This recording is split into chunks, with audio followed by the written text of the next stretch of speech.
If you haven't already noticed, all my books are about a lonely person looking for some way to connect with other people. In a way, that is the opposite of the American dream, to get so rich that you can rise above the rabble, all those people on the freeway or worse on the bus.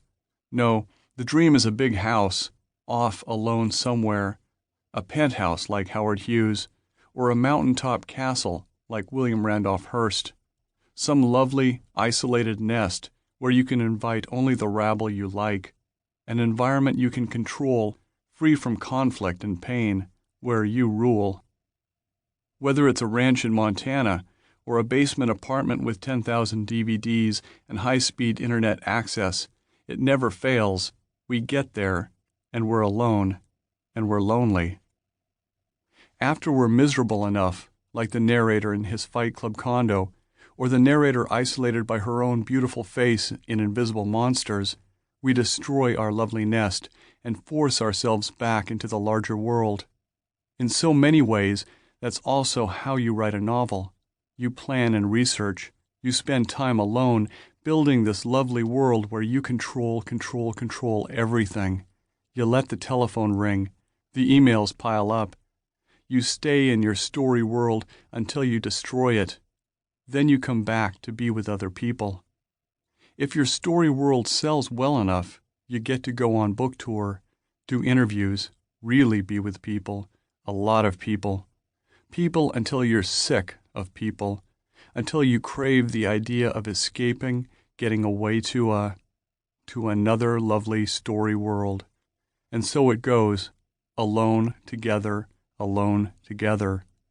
Chances are, if you're reading this, you know this cycle. Reading a book is not a group activity, not like going to a movie or a concert. This is the lonely end of the spectrum. Every story in this book is about being with other people, me being with people, or people being together. For the castle builders, it's about flying a stone flag so grand it attracts people with the same dream. For the combine demolition folks, it's about finding a way to get together, a social structure with rules and goals and roles for people to fill while they rebuild their community by crashing farm equipment. For Marilyn Manson, it's about a kid from the Midwest who can't swim, suddenly moved to Florida, where social life is lived in the ocean. Here, that kid is still trying to connect with people. These are all nonfiction stories and essays I wrote between novels. In my own cycle it goes fact, fiction, fact, fiction. The one drawback to writing is the being alone, the writing part, the lonely garret part. In people's imagination, that's the difference between a writer and a journalist. The journalist, the newspaper reporter, is always rushing, hunting, meeting people, digging up facts, cooking a story.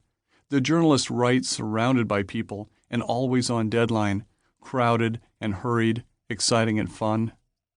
The journalist writes to connect you to the larger world, a conduit. But a writer is different.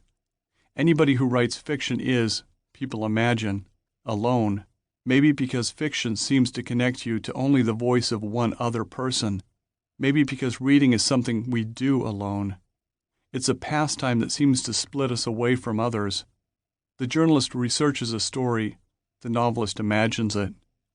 What's funny is, you'd be amazed at the amount of time a novelist has to spend with people in order to create this single lonely voice, this seemingly isolated world. It's hard to call any of my novels fiction. Most of the reason I write is because once a week it brought me together with other people. This was in a workshop taught by a published writer, Tom Spanbauer, around his kitchen table on Thursday nights. At the time, most of my friends were based on proximity, neighbors or co-workers, those people you only know because, well, you're stuck sitting next to them every day. The funniest person I know, Ina Gebert, calls co-workers your, quote, air family. The problem with proximity friends is they move away, they quit, or get fired.